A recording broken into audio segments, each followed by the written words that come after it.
नमस्कार मेरे प्यारे दोस्तों, स्वागत है आप सभी का सोशियोलॉजी की हमारी इस तीसरी क्लास में, जिसमें हम समाजशास्त्र का जो सबसे महत्वपूर्ण टॉपिक है समाज, उसकी चर्चा करेंगे। देखिए, समाज है क्या?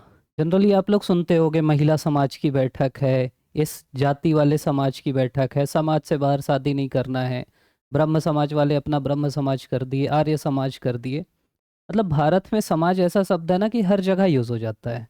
हम छात्र समाज के हैं, हम युवा समाज के हैं, हर जगह समाज है। लेकिन आप अगर समाजशास्त्र की भाषा में देखो तो सबसे अच्छी परिभाषा दी है मैकाइवर और पेज ने। उन्होंने कहा कि समाज सामाजिक संबंधों का जाल है।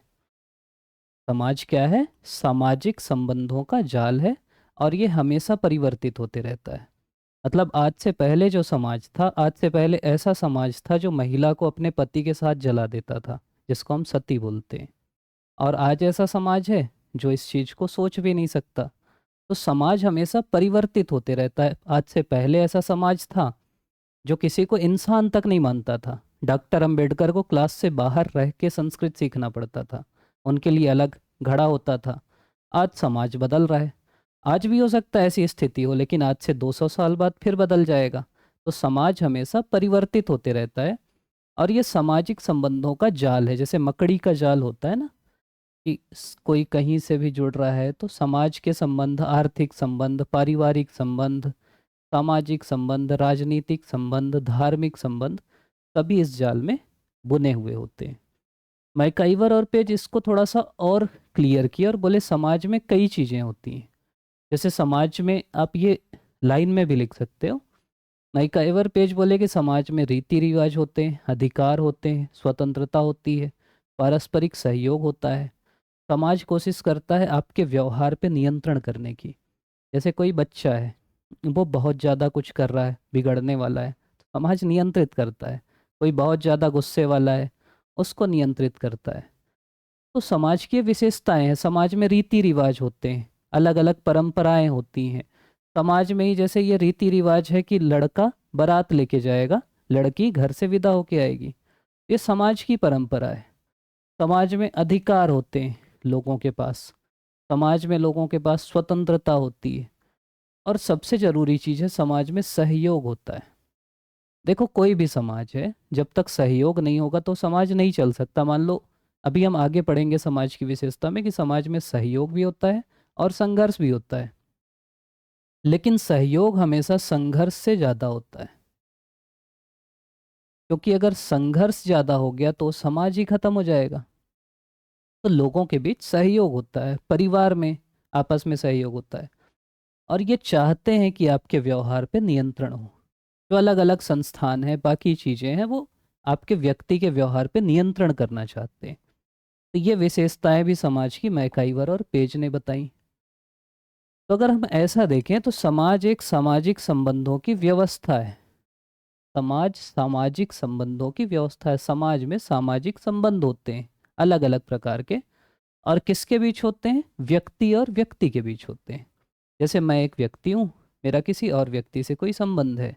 जैसे मैं एक व्यक्ति हूँ, एक और व्यक्ति मेरे पिता हैं, हमारे बीच पिता पुत्र का संबंध है। मैं एक व्यक्ति हूँ, एक और व्यक्ति है जो मेरी पत्नी है, हमारे बीच पति पत्नी का संबंध है। तो यही कहलाते हैं सामाजिक संबंध, और इसी से बनता है आपका समाज। इसमें क्या होता है? पहली चीज होती है पारस्परिक जागरूकता। मैं वही बोला, जैसे मेरे पिताजी हैं, उनके प्रति मैं जागरूक हूँ, वो जागरूक हैं कि ये मेरा बेटा है। इसको बोलते हैं पारस्परिक जागरूकता होना। तो ये समाज के लिए बहुत जरूरी है। जैसे गाय है, गाय का बेटा होता है, तो गाय को पता है कि ये मेरा बेटा है, तो वो आपस में जागरूक हैं। बेटे को पता है कि ये मेरी माँ है। ये कहलाती है पारस्परिक जागरूकता। आपको आगे हम लोग पढ़ेंगे। समाज की एक विशेषता है कि समाज केवल इंसानों में बस नहीं पाया जाता, चींटियों में भी समाज है यार। चींटी नहीं जाती एक कतार में, सहयोग करती हैं, तो वो भी तो एक समाज का उदाहरण है। बंदरों में समाज पाया जाता है, हाथियों में समाज पाया जाता है, हाथी झुंड में रहते हैं। तो वो समाज का एक उदाहरण है। ऐसा नहीं कि केवल इंसान समाज में रहते हैं। और उनके बीच आपस में जागरूकता रहती। जागरूकता मतलब एक दूसरे, मतलब ये दो व्यक्ति हैं, तो ये एक दूसरे के प्रति जागरूक है, मतलब ये एक दूसरे को जानते हैं। तो ये कहलाती जागरूकता। तभी तो सामाजिक संबंध बनेगा। आप एक दूसरे को जानते ही नहीं।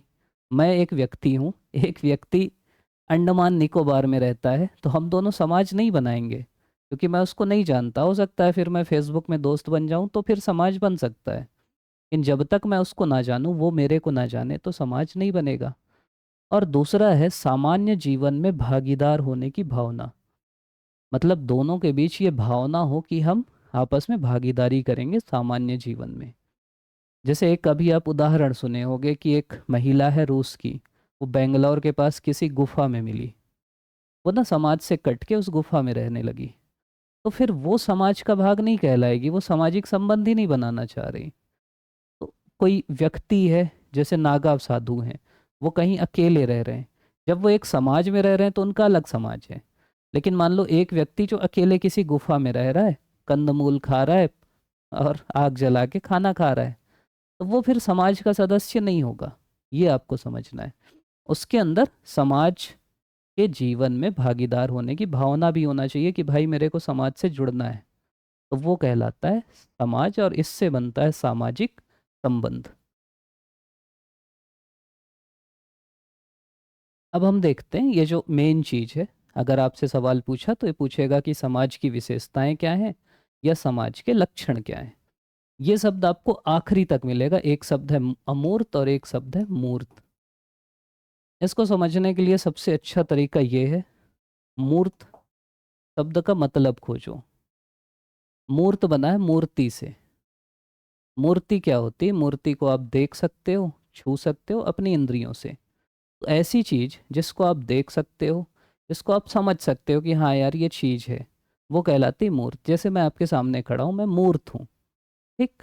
मैं क्या सोच रहा हूँ ये आपको नहीं पता चल रहा है, ये अमूर्त है। ये आप समझ सकते हो। तो समाज भी अमूर्त है।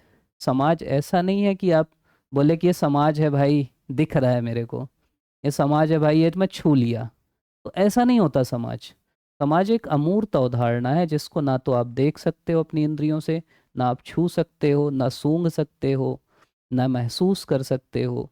तो समाज एक अमूर्त अवधारणा है। महसूस तो फिर भी कर सकते हो थोड़ा मोड़ा, लेकिन देख छू तो नहीं सकते, सूंघ भी नहीं सकते। तो इसीलिए आप आगे समाज लिख लेना सबके आगे कि समाज अमूर्त है, ऐसा करके आप कर सकते हो। दूसरा, समाज में सामाजिक संबंधों का जाल होता है। वही मैकाइवर और पेज का नाम लिख देना यहाँ पे। और ये कैसा होता है? मकड़े के जाल की तरह होता है। जैसे मकड़ा का जाल होता है वो बिल्कुल फैला होता है, वैसे ही समाज में सामाजिक संबंधों का जाल होता है। जैसे परिवार है, आर्थिक संबंध है, राजनीतिक संबंध है, धार्मिक संबंध है, तो जाले की तरह रहते हैं। जैसे मान लीजिए मैं ही हूँ। मैं मतलब आप अपने को इमेजिन करना, मेरा अपना परिवार है, मेरे अपने आर्थिक संबंध है कई लोगों से, मैं मेरे राजनीतिक संबंध कुछ होंगे, राजनीतिक भावनाएं होंगी, मेरा धर्म होगा कुछ। तो आप मेरे को एक उसमें नहीं मान सकते ना कि ये एक ही व्यक्ति है, इसका परिवार बस देख लेते हैं। मैं मल्टी डायमेंशनल हूँ। ऐसे समाज भी मल्टी डायमेंशनल है, हम ही से तो समाज बना है। समाज का धार्मिक भी कोई चीज़ है, सामाजिक भी कुछ है, आर्थिक भी कुछ है, राजनीतिक भी कुछ है, सांस्कृतिक भी कुछ है, और कई चीज़ें हैं, भौगोलिक भी कुछ है। तो इसीलिए बोलते हैं कि वो एक जाल की तरह है। धार्मिक भी कुछ है। अगली चीज़ होती है समाज तभी बनेगा जब आपस में जागरूकता होगी। ये हम लोग अभी समझे भी अच्छे से। पारस्परिक जागरूकता मतलब होता है कि आप एक दूसरे के प्रति जागरूक हो।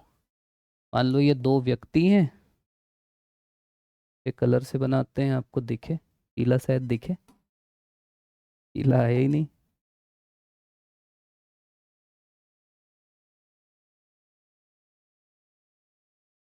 आएगा। ये व्यक्ति ए है, आंख भी बना देते हैं, व्यक्ति बी है। तो जब दोनों एक दूसरे के प्रति जागरूक होंगे, मतलब ये व्यक्ति इसको जानेगा, ये इसको जानेगा, आपस में सहयोग करेंगे, तो समाज बनेगा। जैसे पिता पुत्र हैं, आपस में जागरूक हैं। जैसे नौकर और मालिक हैं, नौकर मालिक को जानता है, मालिक नौकर को जानता है, तो आपस में जागरूक हैं। जैसे कोई नेता है, कोई अनुयायी है उनके, तो वो भी एक समाज बनाएगा। कोई धार्मिक गुरु है, उसको सुनने वाले लोग हैं, उनको सुनने वाले लोग हैं, तो वो भी एक समाज बनाएगा। जागरूकता मतलब होता है पारस्परिक जागरूकता। मतलब ये जो व्यक्ति है ये इसको जाने, ये जो व्यक्ति है ये इसको जाने। पारस्परिक जागरूकता जब होगी तो समाज बनेगा। उससे भी समाज नहीं बनेगा कि एक व्यक्ति दूसरे को जान रहा है। जैसे मान लीजिए आप मेरे को जानते हो, लेकिन मैं आपको हो सकता है ना जानूं, तो फिर हम समाज नहीं बन पाएंगे।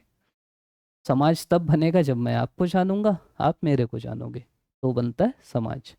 ये हमारा यूट्यूब समाज है कि हमारा चैनल है, आप सब्सक्राइबर हो, आप वीडियो देखते हो, तो हम भी एक समाज के भाग हैं, क्योंकि हम एक दूसरे के प्रति जागरूक हैं, हम आपके कमेंट पढ़ते हैं।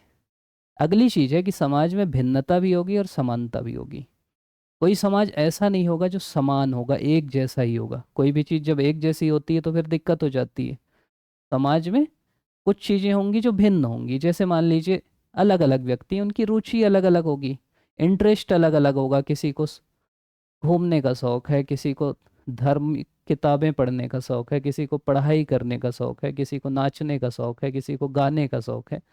सबकी रुचि अलग है। किसी को योग करने का शौक है, योग्यता भी सबकी अलग अलग है, भिन्नता इसमें भी है। सब एक जैसे थोड़ी हैं, फिर तो सब रोबोट हो जाएंगे ना। सब अलग अलग योग्य हैं, सब अलग अलग काम भी करते हैं।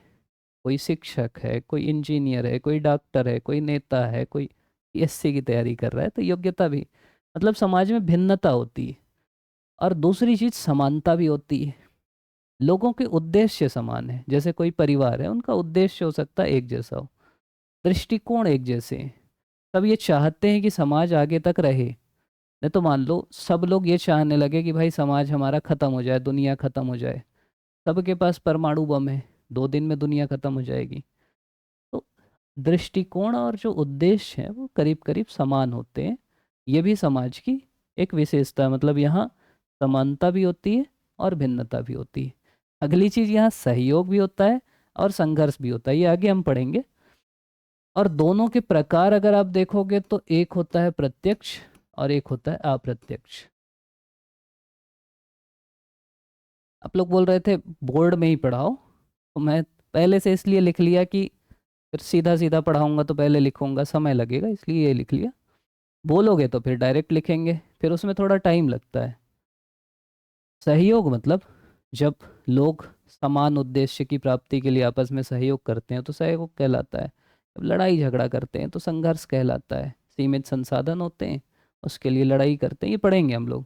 सहयोग, संघर्ष और प्रतिस्पर्धा। प्रतिस्पर्धा आप लोग कर रहे हैं, कैसे कर रहे हैं आपस में? तो आपका एक समान उद्देश्य है, आप लोग तैयारी कर रहे हैं, वो प्रतिस्पर्धा है। प्रतिस्पर्धा में ये भी हो सकता है कि आप एक दूसरे के प्रति जागरूक ना हो। अच्छे से पढ़ेंगे हम लोग। तो सहयोग कैसे होता है? जैसे परिवार है आपका, वहाँ आपस में सहयोग होता है। जैसे कोई फैक्ट्री है, वहाँ बहुत सारे मजदूर हैं मान लीजिए, तो आपस में सहयोग करते हैं ना, कार्य विभाजन करते हैं कि ये काम तू कर ले। जैसे कोई घर बन रहा है, कोई ईंट ला रहा है, कोई गारा बना रहा है, कोई ईंट जोड़ रहा है, कोई कुछ और कर रहा है, कोई सीमेंट लगा रहा है, तो ये भी सहयोग है। कोई टीम है, खिलाड़ी हैं टीम के, वो आपस में सहयोग करते हैं। तो समाज में सहयोग भी होता है। समाज में संघर्ष भी होता है। संघर्ष कैसे होता है? जैसे युद्ध हो रहा है अभी, ये भी संघर्ष है। पाकिस्तान को हम कर लिए, झगड़े हो रहे हैं, तलाक हो रहा है लोगों के बीच, वो भी तो संघर्ष का उदाहरण है कि दो लोग के बीच में आपस में नहीं जमा तो अलग हो गए। तो ये संघर्ष ही तो है, सहयोग थोड़ी है। जब दो लोग अच्छे से रह रहे हैं पति पत्नी तो वो सहयोग है, जब अलग हो गए तो संघर्ष है। आपस में एक दूसरे को प्रतिस्पर्धी मान रहे हैं तो प्रतिस्पर्धा है। तो मैकाइवर इसके बारे में भी बोले कि समाज संघर्ष मिश्रित सहयोग है। मतलब समाज में क्या होता है? संघर्ष होता है और सहयोग होता है, मतलब दोनों का मिश्रण है। अगली विशेषता समाज की क्या है?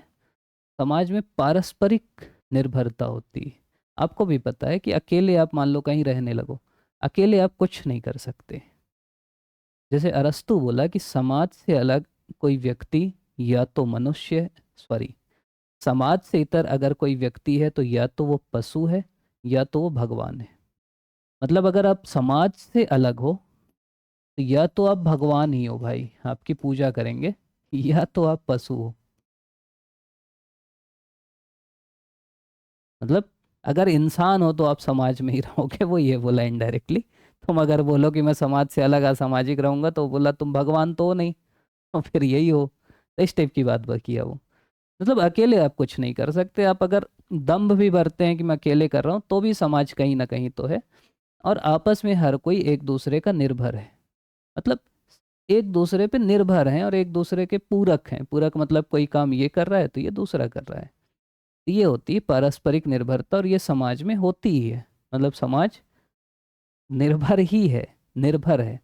जैसे आप कोई काम किया, दूसरा कोई काम किया, तभी तो ये समाज चल रहा है।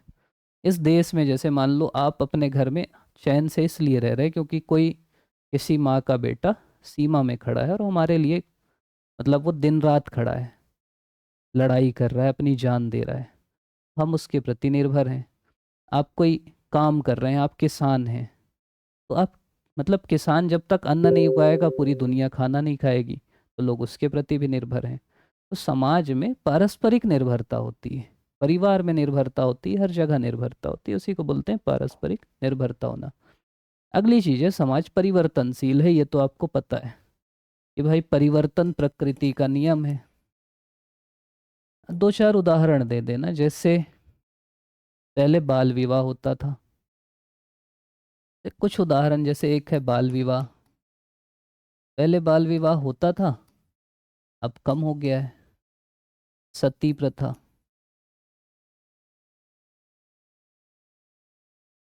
पहले सामान्य चीज थी समाज में कि सती कर देना, अब वो कम हो गया है। तो समाज ना बदलते जा रहा है। जैसे जाति प्रथा, छुआछूत, जाति पहले बहुत सामान्य चीज थी, अब वो खत्म हो रही, धीरे धीरे खत्म हो रही। तो समाज ना बदल रहा है। अब जो है महिलाएं, अलग चीज़ों में बात हो रही कि अब कम्प्लेक्स सोसाइटी की बात हो रही। पहले लोग मिश्रित परिवार में रहते थे, पहले लोग गांवों में रहते थे, अब लोग एकल परिवार की बात कर रहे हैं कि हम अकेले रहेंगे। अब न्यूक्लियर फैमिली की बात हो रही। तो समाज धीरे धीरे बदल रहा है, इसी को बोलते हैं कि समाज परिवर्तनशील है। अगला है कि समाज केवल मनुष्यों तक सीमित नहीं है। यही चीज़ मैं आपको बोल रहा था कि हमको जनरली लगता है कि समाज यार हमारा ही है, इंसानों का ही है। हाथियों का अपना समाज होता है, उनमें एक फीमेल जो सबसे बुजुर्ग महिला हाथी रहती है, वो पूरी टीम को लीड करती है और वो साथ में चलते हैं। तभी आप देखते होगे छत्तीसगढ़ में भी कि वो ट्रैक करते हैं कि अभी हाथियों का समूह यहाँ पहुंचा। समाज है तभी तो साथ चल रहे हैं ना, नहीं तो अलग अलग रहते हैं। चींटी आप देखोगे आगे पीछे ही चलते रहती हैं, समूह में रहती हैं, समाज में रहती हैं, तभी वो रहती हैं। दीमक आप देखोगे, बंदर देखोगे, खासकर जो नर बंदर हैं, वो समाज में रहते हैं। तो हम ये बोलेंगे कि समाज केवल इंसानों तक सीमित नहीं है, समाज जानवरों में भी है। ये सब समाज की विशेषताएं हैं। फिर कुछ उदाहरण आप दे सकते हो कि जैसे एक समाज होता है सरल समाज, ए- और एक समाज होता है जटिल समाज, कम्प्लेक्स सोसाइटी। पहले कम्प्लेक्स समाज समझ लो, उसका उल्टा जट सरल हो जाएगा। जटिल समाज ना बड़ा समाज होता है, जैसे औद्योगिक समाज है, नगरीय समाज है। यहाँ जटिलता है, यहाँ मतलब लोगों के जनरली अप्रत्यक्ष संबंध होते हैं। जैसे मेट्रो सिटी है, मुंबई में जाओगे, लोग ना पड़ोसी को नहीं जानते। तो वो ना थोड़ा सा अप्रत्यक्ष संबंध है, एक दूसरे को बहुत ज़्यादा नहीं जानते, और वो बहुत जल्दी बदलते भी हैं। शहरों में जो संबंध हैं वो, या समाज हैं, वो बहुत जल्दी जल्दी बदलते हैं। जबकि जो सरल समाज है, जैसे गांव का हो गया, वो छोटे क्षेत्र तक है, आपस में लोगों के प्रत्यक्ष संबंध होते हैं। गांव में हर एक आदमी हर दूसरे आदमी को जानता है, और ये बहुत धीरे धीरे बदलते हैं। जैसे जाति प्रथा का उदाहरण आप समझोगे, डॉक्टर अंबेडकर जो थे, वो ना पंचायती राज व्यवस्था के खिलाफ थे, आपको पता है। वो इसलिए पंचायती राज व्यवस्था के खिलाफ थे कि उनको लगता था कि यार ये जो जाति है ना, ये गांव में ही ज़्यादा है। क्योंकि ये जो गांव है या ये जो सरल समाज है, ये धीरे धीरे बदलते हैं, ये जल्दी नहीं बदलते। अभी भी आप गांव में जाओगे, आपको अलग अलग गांव में दिख जाएगा, ये इस जाति के घर हैं यहाँ पे, यहाँ इस जाति के घर हैं, यहाँ इस जाति के घर हैं। अभी भी दिखेगा। आप अगर शहर वाले हो, कभी गांव जाना, दिख जाएगा आपको। तो वही बोले कि ये जो गांव होते हैं या जो सरल समाज होते हैं, वो धीरे धीरे बदलते हैं। जबकि जो कम्प्लेक्स सोसाइटी होती है, शहर होते हैं, वहाँ जाति प्रथा बहुत कम है, वो जल्दी बदलते हैं, जल्दी परिवर्तनशील है। तो वही चीज़ मैं बोला कि ये जल्दी परिवर्तनशील होते हैं और ये कम परिवर्तनशील होते हैं। और एक आदिम समाज है। आदिम समाज मतलब जो हमारे आदिवासी भाई बहनों का समाज है उसको हम आदिम समाज बोलते हैं, जो अपने उसी रूप में रहते हैं। इनमें भी अलग अलग है। जैसे आप अंडमान जाओगे, अंडमान में एक द्वीप है सेंटनलीज, वहाँ वो अलग रहते हैं। वो द्वीप को भारत सरकार संरक्षित कर दी है, वो पीवीटीजी से। वहाँ वो आदिम अवस्था में रहते हैं, जैसे बाकी लोग रहते हैं ना, वैसी अवस्था में पीवीटीजीज भी रहते हैं। और वो बढ़िया अपना आराम से रहते हैं सेंटनलीज। मतलब उनको पूरी बाकी दुनिया से कोई मतलब ही नहीं है। आपको अगर देखना है कि आदि मानव कैसे रहते हैं तो उनको जान लो। वैसे हम हो सकता है आज से 3-4 साल, 3-4 हज़ार, 10 हज़ार साल पहले रहे हो वहाँ। एक अभी बीच में पर्यटक चल दिया था, वो निपटा दिया उसको। तो वो भी एक समाज है, आदिम समाज। बस्तर में जाओगे, नारायणपुर में जाओगे, गांव में, दूरस्थ गांव में जाओगे, वहाँ आपको लगेगा कि यार ये तो बिल्कुल प्रकृति से जुड़ के रह रहे हैं। तो वो आदिवासी समाज है, ये कहलाता है आदिम समाज। तो क्लास में आज हम समझे कि पहली चीज समाज है क्या। तो समाज सामाजिक संबंधों का जाल है, और ये हमेशा बदलते रहता है, जिसमें रीति रिवाज होते हैं, परंपराएं होती हैं, अधिकार होते हैं, संबंध होते हैं, पारस्परिक स्वतंत्रताएं होती हैं, और व्यवहार पे नियंत्रण करना चाहते हैं।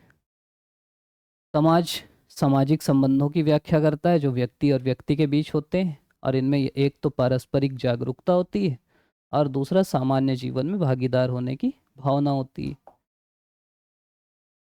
अब अगर हम अलग अलग वो देखें, समाज की विशेषता देखें, समाज अमूर्त होता है, समाज सामाजिक संबंधों का जाल है, इसमें पारस्परिक जागरूकता होती है, और अलग अलग चीज़ें होती हैं। आप अभी तक देख रहे हैं, इसके लिए आप सभी का बहुत बहुत धन्यवाद। अगले वीडियो में फिर से मिलते हैं।